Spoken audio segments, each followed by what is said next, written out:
Hello everyone. So today we are going to see the theories of motivation.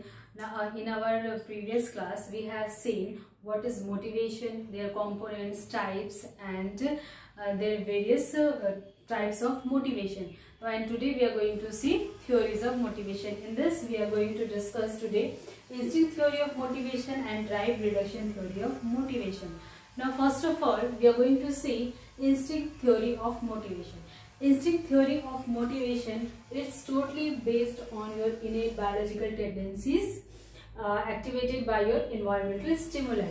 मतलब ये जो आपका instinct theory है, दिस इज योर इनेट इनबिल्ट होता है और जो है आपका बायोलॉजिकल टेंडेंसी से एक्टिवेट, मतलब बायोलॉजिकल रिक्वायरमेंट जो चीज़ें होती हैं बायोलॉजिकल इन्वायरमेंट को देख करके वो एक्टिवेट होते रहती है, वो इन्वायरमेंटल ये जो है आपका गोल डायरेक्टेड होता है। जैसे मैंने आपको बताया था कि दिस इंस्टिंक्ट थ्योरी ये आपका इंट्रिंसिक एंड एक्सटेंसिव मोटिवेशन जो होता है उसमें ये एक्सटेंसिव टाइप ऑफ मोटिवेशन के अंदर आता है और ये जो है आउटर एनवायरनमेंट जो है उसका स्टिमुलाई होता है, वो बाहर को देख करके इंस्टिंक्ट जागता है अंदर से, तो वो मोटिवेट करता है, तो हम ये काम करते हैं। This is the goal directed. इसमें जो है इसमें डार्विन ने क्या कहा था, गोल डायरेक्टेड बिहेवियर में इंस्टिंक्ट थ्योरी में इन्होंने बोला था डार्विन ने, we born with instinct to survive. मतलब हम सब एक इंस्टिंक्ट हमारे अंदर होता है जीने के लिए, पहले से चीजें होती हैं कि हमारे अंदर इंस्टिंक्ट है कि हमें जीने के लिए खाना चाहिए, पानी चाहिए और हमें हवा चाहिए। ये सब बेसिक रिक्वायरमेंट होती है जो हमारे अंदर पहले से ही डार्विन ने बताया था इनबिल्ट होती है। फॉर एग्जाम्पल आपकी जो बर्ड होती है, बर्ड को सिखाया नहीं जाता कि वो नेस्ट कैसे बनाए, ठीक है, वो उसके अंदर में वो इनबिल्ट वो हैबिट्स होती है। और एग्जाम्पल है जैसे बच्चा है, छोटा बच्चा है जो जब वो बॉर्न होता है तो उसको मिल्क कैसे लेना है वो किसी को बताता नहीं है, दैट इज अ इनबॉर्न, वो भी एक इनबॉर्न होता है। तो हमारे अंदर में हमारी जो सर्वाइवल रिलेटेड चीजें हैं कि हमें अपने जीने के लिए क्या क्या रिक्वायरमेंट फुलफिल करनी है और हमें क्या क्या लेना है, तो ये जो है अकॉर्डिंग टू डार्विन ये पहले से ही इनेट होती है हमारे अंदर में। अपने हमारा ये गोल होता है, हमारे ये जो है प्राइमरी मोटिव्स को फुलफिल करना हमारे इनेट मोटिव में आता है, ठीक है। देन द फ्रूड ने क्या बोला था, फ्रूड ने बोला था कि इनबॉर्न बायोलॉजिकल नीड होता है, बायोलॉजिकल नीड जो है वो हमारे इनबॉर्न है। फॉर एग्जाम्पल इन्होंने बोला था कि अगर हमें प्यास लग रही है तो वो हमारे अंदर इनबॉर्न है, हमें कोई हमें कहेगा नहीं कि पानी पियो, हमें प्यास लग रही है तो वो इनबॉर्न हमारे अंदर है कि हमें प्यास लग रही है, हमें पानी पीना है। यानी कि हमें अपने जो नीड्स हैं, हमारे जो इनेट नीड्स हैं उसको हमें फुलफिल करना है, that we know our self, और हम उसको फुलफिल करते हैं। और इसमें उन्होंने बताया था फ्रूड में कि दो बेसिक इंस्टिंक्ट्स होती हैं, एक होता है आपका इरोस एंड सेकंड होता है आपका थैनाटोस।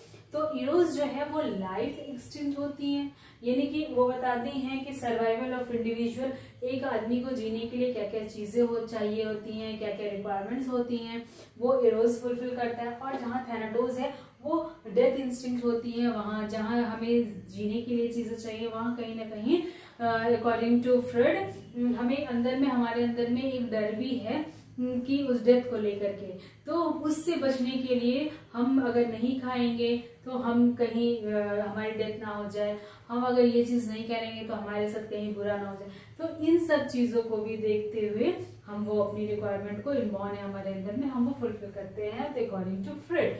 फ्रूड के अकॉर्डिंग दो बेसिक होता है इंस्टिंक्ट होता है, दैट इज इरोस एंड थैनाटोस। इसको देखते हुए हम अपने जो इंस्टिंक्ट्स है उसको हम फुलफिल करते हैं। Now according to drive reduction theory में क्या है, ड्राइव रिडक्शन थ्योरी को इसको दिया था आपके क्लार्क हल ने दिया था, क्लार्क हल ने डेवलप कराया था, is a psychologist. According to him deviation from homeostasis create your physiological need. अगर आप चीज बैलेंस नहीं कर पा रहे हो, फॉर एग्जाम्पल अगर कहीं एक ठंडी जगह है और आप ठंडी जगह के अकॉर्डिंग आप ठंडे कपड़े नहीं पहन रहे हो, मतलब वुलन कपड़े नहीं पहन रहे हो, तो क्या होगा उसमें, आप होमियोस्टेसिस यानी कि आप वेदर के अकॉर्डिंग अपने आप को इक्विलिब्रेट नहीं कर पा रहे हो, अपने आप को मैच नहीं कर पा रहे हो।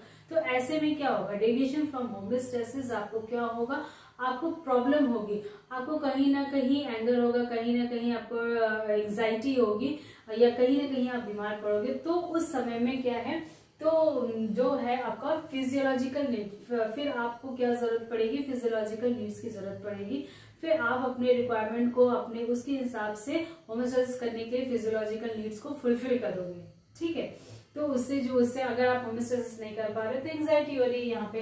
तो इन्होंने ये बताया था कि human motivate to satisfy physiological need in order to maintain homeostasis, यानी कि ह्यूमन के अंदर में एक मोटिवेशन होता है, ह्यूमन मोटिवेट होता है कि अपने जो इक्विलिब्रियम है, जो होमोस्टेसिस है, उसको मेंटेन करने के लिए हमें जो फिजियोलॉजिकल नीड है उसको हमें फुलफिल करना होगा। फॉर एग्जांपल जैसे इनिट टेंडेंसी आपका जो मैंने बताया था कि अपने अंदर में खुद इनबॉर्न होती है चीजें, जैसे हमें भूख लग रही है तो हमारे इनबॉर्न है कि हमें अब क्या होता है, भूख लगने पे हमें खाना खाना है, प्यास लग रही है तो उसके लिए हमें क्या करना है, पानी पीना है। तो ये हमारे अंदर में इनबॉर्न होती है अकॉर्डिंग टू क्लार्क हल। और यही है ह्यूमन का मोटिवेशन होना कि अपने जो फिजियोलॉजिकल नीड है उसको हम फुलफिल करके एक होमोस्टेसिस को मेंटेन रखें।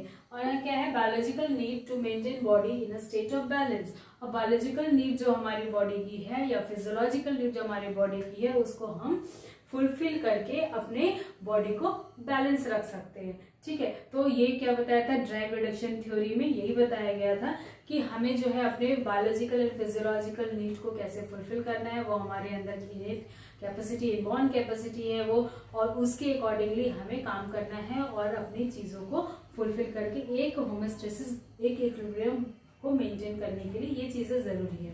तो हमने आज क्या देखा, मोटिवेशन थ्योरी में आपका इंस्टिंक्ट थ्योरी ऑफ मोटिवेशन देखा, जिसमें हमने देखा फ्रॉइड एंड डार्विन का देखा, and your drive reduction theory में क्लार्क हल ने क्या बताया था, आपको होमोस्टेसिस के बारे में बताया था, जिसमें आपको एक फिजियोलॉजिकल नीड या बायोलॉजिकल नीड को फुलफिल करना जरूरी है एक होमोस्टेसिस मेंटेन करने के लिए। सो this is all about today. Now in our next lecture we are going to see the next theory of motivation. Till then take very good care of yourself. Thank you so much.